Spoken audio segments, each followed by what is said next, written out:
I ran a search in MANUS. I'm not sure if you've used MANUS. It's an AI agent, but I ran a search and I asked MANUS to tell us what the top 5 AI complaints from service business owners in the trades are for 2025. I'm going to see what MANUS came up with, and I'm going to try to help you with these in real time. I haven't read these yet, so I believe I'm qualified to talk about this because I did run a trade business for about 15 years. I had a technical business partner and we grew that business to a decent sized company. During that time, we went from paper to paperless and took everything in the cloud, and I built that into a digital business we were able to dispatch technicians all over the United States. We didn't have AI like we do today, so if we would have had AI today, I certainly would have been integrating it.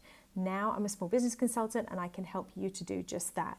So let's see what people are complaining about, and let's see if I can answer some of these complaints.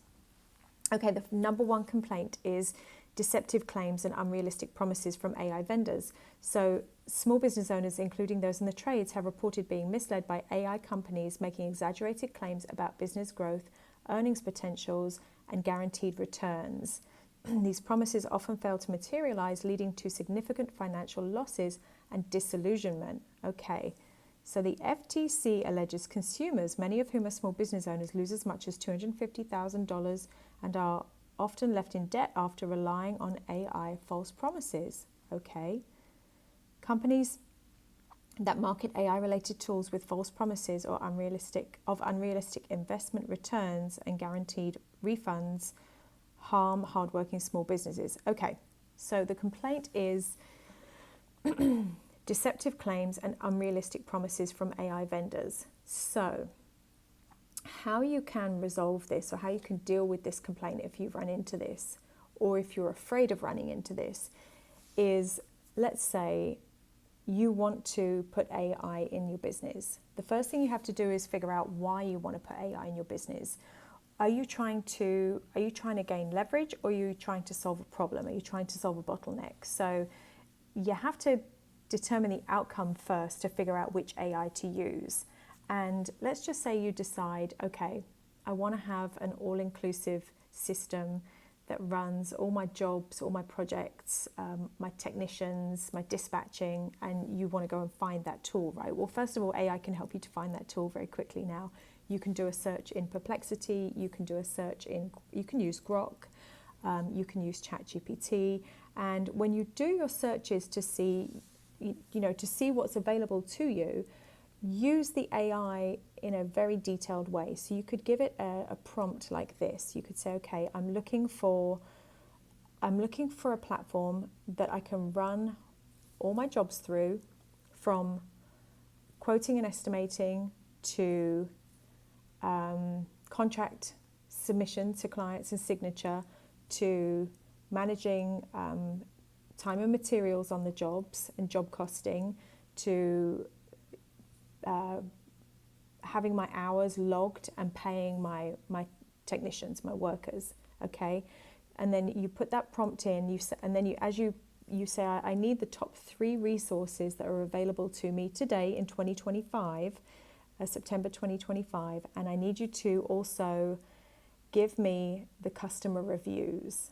I don't want you just to make recommendations. I want you to make the best recommendations. I want to see good and bad reviews and pros and cons for each of these tools. And you can ask to have links to the research, and what else would be helpful for your research? Well, that would be good. Put that in and see what comes back, because one of the nice things now about having AI is you can use AI to choose the AI that you want to have in your business. Okay, so I would do that. I would start off, figure out if there really is an all-inclusive thing to do all of the things that you want to do. And maybe you would just, maybe going all-inclusive will be too expensive at first. I know that we have platforms like Service Titan and Jobber. I don't have an opinion on any of those. If you have a trade business, you may know about those or be using them. And then what you need to do is, let's just say if it's going to be a subscription platform, okay, you would need to schedule a demo and then prepare ahead of time. So you could actually, with a tool like, let's say, MANUS or ChatGPT agent, I'm just going to assume you're really busy and we're going to try to leverage AI to do some of this heavy lifting for you. But you could give a link to the website, book yourself a demo, so a sales call, put a link to the website into MANUS, or which is an agent which will go online and do the research for you, or ChatGPT agent, and say, okay, I want you to comb through this platform and give them your website, give them your business, say, and then look at my business in detail and tell me, give me 20 questions I should be asking this company on my sales call. And I want you to include 5 questions so that I can find out what the limitations could be of this platform and what I should be asking could go wrong for me. So I think that would be a good way to mitigate the risk on this particular complaint about deceptive claims and unrealistic promises, because you've got to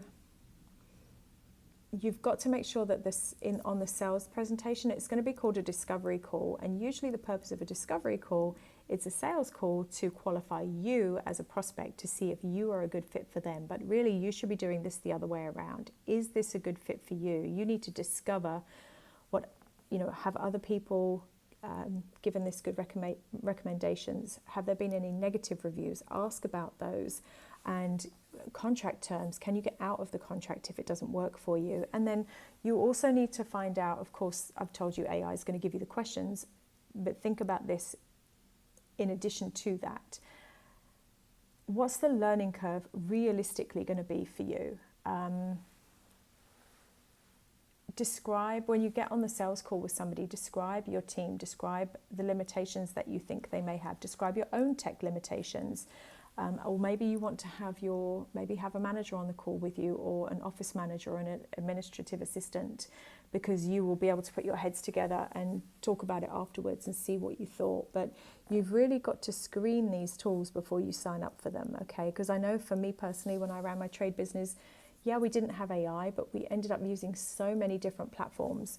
We were using QuickBooks, we were using Patriot for our payroll, we were using Zoho to write quotes, and then we were having to double enter things into QuickBooks when the quote turned into a job. We eventually started doing the quotes in QuickBooks, but the problem was that QuickBooks Online, you couldn't limit what people could see. So if we wanted a technician to type up a quote, we had to let him into QuickBooks, and then they would be able to see customer balances, just financial information that people in the field didn't really need access to. It was a little bit more sensitive, so we would have them do it then in Zoho once we had more and more technicians. But then once we got the job, we had to re-enter all the information into QuickBooks. So these are the things that I went through, of just having to do things in multiple platforms, and it ended up, while it solved the problem of paper, right, and doing everything on paper meant everybody had to come back to the shop to write things up. So we solved that problem, they could stay in the field, but now we had so many different platforms that it definitely became tedious and sometimes counterproductive. So, and we sometimes we just couldn't find workarounds. We just had to double enter things. So anyway, just something else to think about.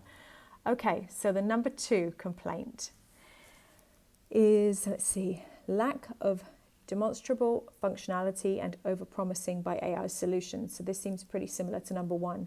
AI solutions frequently fail to deliver their advertised capabilities, leading to frustration and increased workload rather than the promised efficiency. Vendors are often accused of making broad claims without being able to demonstrate the actual functionality of their products. So I was thinking about this, and one of the problems with a vendor that's giving you a demonstration, so now all of these, so far these first 2 tools are really referring to subscription models. You can now build your own AI tools, but we'll see right now we're just handling the online complaints. But one of the things that I think is a concern is when somebody gives you a demonstration, they don't know your whole business. They don't know everything that you need to do, and they've probably never Maybe they have, maybe they haven't, but you could ask them. But they've probably never worked in a business like yours. So for me, if I was, let's just say if I was a salesperson for a product, right, for an online platform that used AI, I've run your type of business.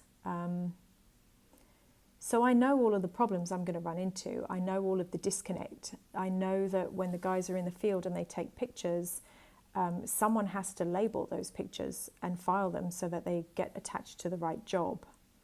Now, if I have a system where they can open up the job on their phone, take a picture, and it will automatically put it to that job, label it, and they don't have to do that, then I know I don't have to worry about that step. But that was a very real headache for us. We would want everything documented via pictures, and then we would just have a whole file of pictures. And sadly, I remember at one point, the only person who could actually label every single picture was either the owner, the other owner, or it was one of our senior managers, field managers. But these are the two highest producing guys. These are the guys that drive revenue and sales. So we don't want them sitting down and labeling pictures. But it just came to a point where eventually they would just have to do it. Otherwise, the pictures would never get filed. So things like that I would be aware of. So maybe when somebody's giving you a demo because of there's a lack of functionality and over-promising, find out what that person knows about your type of business and question. It says here, vendors are often, I'm reading on my iPad, sorry if I'm looking away. Vendors are often accused of making broad claims without being able to demonstrate the actual functionality of their AI products. Yeah, so I would be doing all my demos with a notepad and a pen, and I would be challenging, because you don't want to fix one problem and then create another problem, right? So yeah, you fixed the problem where they've made a sale and you now have this one shiny solution, but if you can't use it and you don't know it's actually going to do what you need it to. I ran into this recently myself. I signed up for a platform, and one of the things I do in my consulting firm is we do business valuations. And this platform claimed to kind of automate that process for us, where we could just scan in the documents and it would help us to calculate the value of the business. Normally you do it in Excel, and it's a very detailed process. You're punching in numbers and you're working out formulas. But the problem is that there was a whole chunk of the functionality that was missing. That it could give you a number of what it believed the business was worth, but it couldn't show you how it got there. And I told the company that wasn't going to work, because I couldn't tell a business owner how much their business was worth and not explain to them in black and white how we got there. And I didn't want to have to manually calculate it. Well, it turned out I was under a contract. They had me on I think they had me on 6 months. I eventually got them to release me from it, but that took a few hours on the phone, which if you're really busy in the field, you're not going to have time to do that. So the over-promising, yeah, you're going to have to be very detailed when you're screening these services to make sure that they can do what the person says they're doing, and make sure the person selling it to you understands exactly what the platform is doing as it relates to your business. Okay, let's see the third one. All right. Increased workload and complexity increased workload and complexity instead of simplification. I'm not surprised by this. Contrary to the expectation of streamlining operations, which is what we're all talking about, right, with AI, I talk about it all the time, streamline your operations. Some AI implementations introduce additional complexity and work for business owners. This negates the intended benefits of automation and can lead to a less efficient workflow. So that's what I was saying to you at the beginning of this chat. We ended up, yes, we did solve a problem of being paperless and being in the cloud and being able to do everything from remote locations, but we created other problems. So this comment also says, in most cases, it ends up making more work than if it hadn't been included in the first place. So that's pretty terrible, right? Like if you sign up for some AI and it actually makes more work for you, I think that's going to be the reality though. I think there is going to be an initial part of you putting a new system in place or tool in place that is going to make more work. So for you as the business owner, pick somebody who can get you through this. And it's going to have to be somebody on your team. You can't outsource it. It's got to be somebody in the company that can help you to get this properly set up and get everybody trained on it. Otherwise, like this complaint is saying, it's more work than if they hadn't done it in the first place. Okay, that's number 3. Number 4, high costs and lack of feasibility for small businesses. The financial investment required for AI solutions, coupled with their often unproven or underperforming results, makes them unfeasible for small businesses in the trades because margins are slim, right? I think I just read the other day that the profit margin is about 5% for trade businesses. I know for my business, we were between 5 and 10%, but actually the more the business grew, the slimmer the margins got because we had more payroll. I remember then we were at about 5% net profit once we had a lot of people and we had recurring contract work, because those contracts were negotiated at a lower rate than our one-off jobs where our those rates were probably double of the ongoing contract work because we got into government contracting, and the rates are lower. I mean, you won't have to deal with seasonality or fluctuation. You'll have constant work, but boy, those margins they're thin. So that's a real thing, right? Okay, so the financial investment required for AI solutions, coupled with their often unproven or underperforming results, makes them unfeasible for many small businesses in the trades. The return on investment is frequently not justified by substantial upfront and ongoing costs. So many people forget the enormous costs of these solutions as well.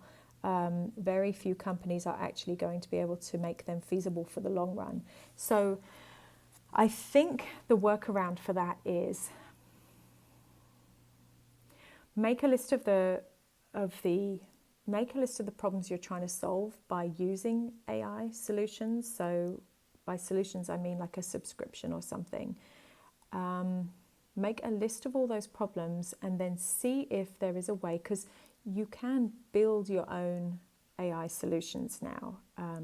People can do that for you. There's an upfront cost, but there is a difference going on in the AI market, which is buying versus renting, okay? So you can build your own AI agents, you can build custom GPTs, you can build a custom knowledge base for your business that's kind of like yours. It's not hosted on another platform. It's built using tools and you own it.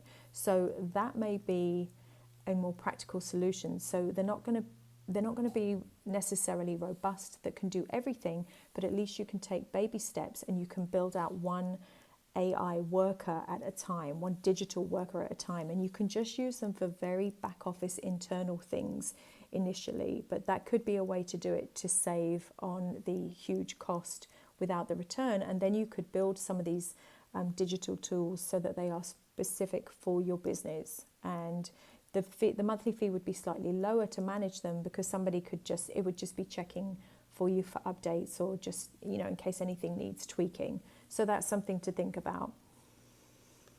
Okay, number 5, knowledge gap and uncertainty in applying AI.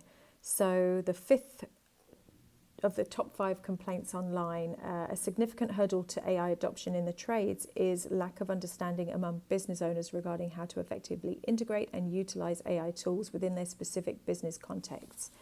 This uncertainty leads to hesitation and non-adoption. About 29% of non-users surveyed have not used AI at all. Many reported not using AI simply because they are unsure of how they can apply it to their business. Yeah, that makes total sense to me, because you're going to know your business inside and out. You know your customers inside and out, and you know how to get stuff done. You know how to make money, right? So I think my solution for most of them is really the same. Make a list of the things that drive you crazy, or that drive the office crazy, or that drive the techs crazy. There are some things that they have to do that they hate doing, or it makes no sense to them, or they wish they could do it better, or they wish there was a better way. Start with those and find an AI solution for those, because it's tough. It's really tough, because you don't want to do stuff that creates more of a headache. There are AI consultants out there that can help you We do that in my business.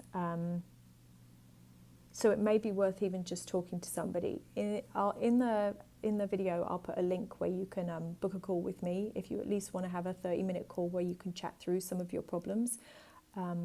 For watching this, I can certainly provide you with a free consultation.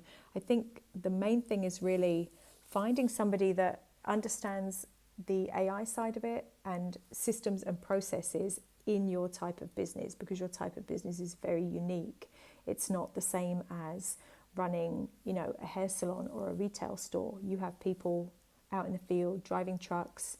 You have inventory. You have just-in-time inventory, depending on how you run your inventory. You have timesheets. You have to manage overtime. You have to constantly communicate with customers who are not coming into your shop. You're going to them most of the time. So those would be my tips. And let's see, is there anything else? Nope. That was it. Those were the top 5 complaints from MANUS. So I hope this is helpful. And again, click on that link if you want to book a call, and I'll be more than happy to brainstorm with you and give you some free advice.